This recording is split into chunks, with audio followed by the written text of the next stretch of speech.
కార్మిక రంగంలో ఉండబడినటువంటి సమస్యల్ని పరిష్కరించాలని దేశవ్యాప్తంగా వామపక్ష పార్టీలతో పాటుగా అనేక పాలకవర్గ పార్టీలకు సంబంధించినటువంటి కార్మిక వర్గం మొత్తం కూడా ఇవాళ ఈ సార్వత్రిక సమ్మెలో పాల్గొనడం జరిగింది. ప్రధానంగా ఈ సార్వత్రిక సమ్మెని దేశవ్యాప్తంగా చేయడానికి ప్రధానమైనటువంటి కారణం ఈరోజు కేంద్ర ప్రభుత్వం తీసుకొచ్చినటువంటి 44 లేబర్ చట్టాలని 4 చట్టాలుగా 4 కోడ్స్గా తీసుకొచ్చి ఇవాళ ఆ చట్టాలంతా కూడా నిర్వీర్యం చేసేటువంటి స్థితి ఉంది.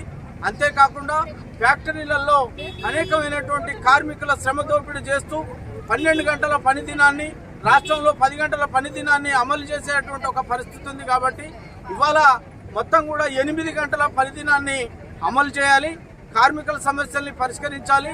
అదేవిధంగా గ్రామ పంచాయతీ కానీ, ఆశా వర్కర్స్ కానీ, మోటార్ రంగంకి సంబంధించినటువంటి అనేక రంగాల్లో ఉండబడినటువంటి కార్మిక సమస్యల్ని పరిష్కరించాలి. పనికి తగ్గ ఫలితాన్ని ఇవ్వాలి, కనీస వేతన చట్టాన్ని అమలు చేయాలి. అదేవిధంగా రైతు పండించినటువంటి పంటలకు గిట్టుబాటు ధరను కల్పించాలని చెప్పి అనేకమైనటువంటి డిమాండ్స్ ఇవాళ దేశవ్యాప్తంగా సర్వే నిర్వహించడం జరిగింది.